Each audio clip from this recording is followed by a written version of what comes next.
When you walk into a room, before you even say a word, do people stop, pay attention, and respect your presence? Or do you feel like you're constantly having to prove yourself, explain yourself, and fight for credibility? You see, respect is not about a title. It isn't about being the loudest voice in the room. True respect is commanded long before you open your mouth. And here's the truth. The 1% of the elite, the leaders who create influence everywhere they go, they know exactly how to master this.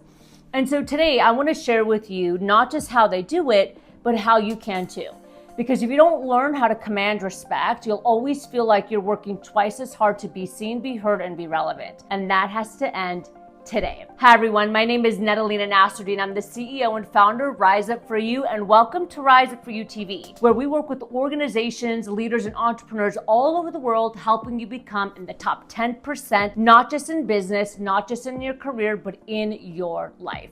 You know, when I first started building Rise Up For You, I walked into boardrooms with executives who had been leading companies longer than I have been alive. And let me tell you, the energy in the room could either eat you alive or it was gonna push me to rise and fuel me. And what I learned is this: people judge you within the first few seconds. Your posture, your eye contact, your energy, how you dress, how you show up, it all speaks before you even say a word. So let me ask you something.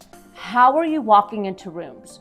Do you shrink into the background, or do you stand tall because you belong there? Because whether you realize it or not, you're training people how to treat you the moment you show up. Another thing that I realized very quickly is emotional control. The elite, and when I say elite, I'm not talking monetarily. I'm talking, again, being the top 10% of what they do.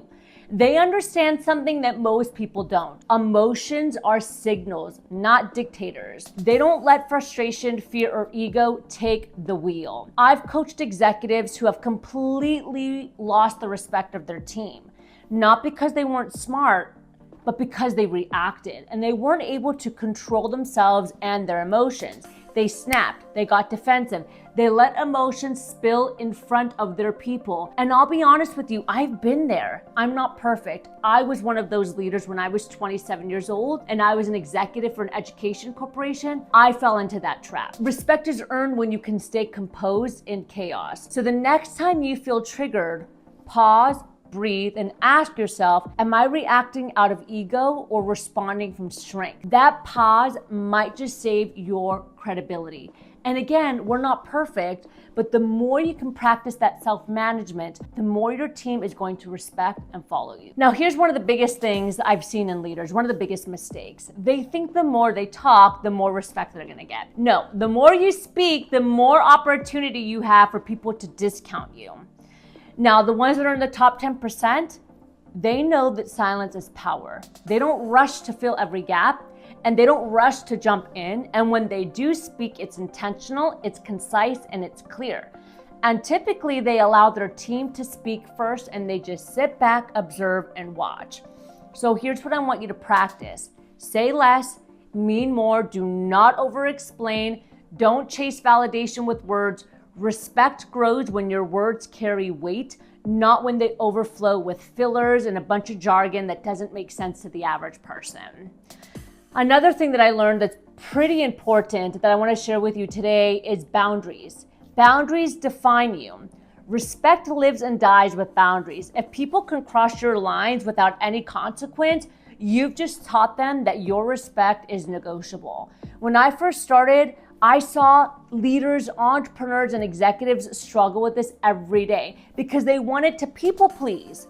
And I realized that every time they bent their boundaries, it weakened their authority. Commanding respect means knowing what's acceptable and holding that line.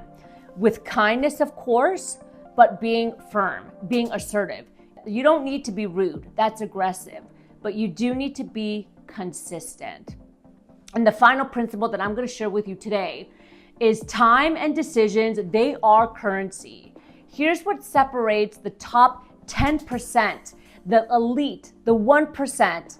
They treat their time and their decisions like money. They don't give it away freely. When you walk into meetings, know your outcome. Don't let your presence be a filler. Respect comes when people know that you're intentional and you're not there to waste time. When you're not in the room just to occupy space, but to shift something forward, that's where credibility and respect comes to fruition. If you undervalue your own time, trust me, others are gonna do the exact same thing. Here's the secret weapon: asking powerful questions. This is like the cherry on top. You see, most people think that influence is about delivering this perfect speech. But true leaders, they ask a lot of questions that nobody dares to ask. They have uncomfortable conversations and they do not assume. They don't just dominate, they guide. And when you're asking thoughtful, strategic questions, you automatically position yourself as someone to listen to, as someone that is respected, as someone that they want to follow. Remember that respect is not demanded, it's commanded through your presence, your composure, your words, your boundaries, your time, and your questions. And don't be mistaken, command is not a bad word. It's assertion. It's letting people know who you are, what you stand for, and bringing a certain energy to the space. I want you to think about this. If you were in a room today with the most powerful leaders in the world, would your presence demand respect before you even spoke? If not, that's the work that I want you to think through. Because the world doesn't just need more leaders with titles. It needs leaders who can walk into any space and elevate it.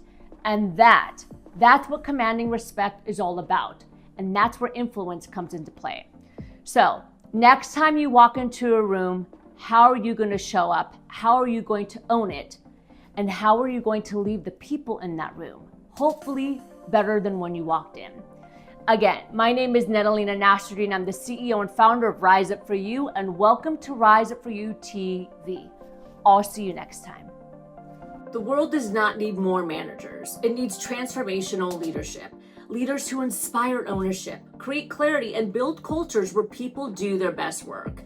At Rise Up For You, we coach and train leaders to move from command to commitment, from compliance to true engagement. So if you're ready to move from a transactional leader to a transformational leader, book a call below. We'd love to support you, learn more about your goals, and share with you how we are helping leaders around the world elevate their team, their performance, and their personal leadership skills.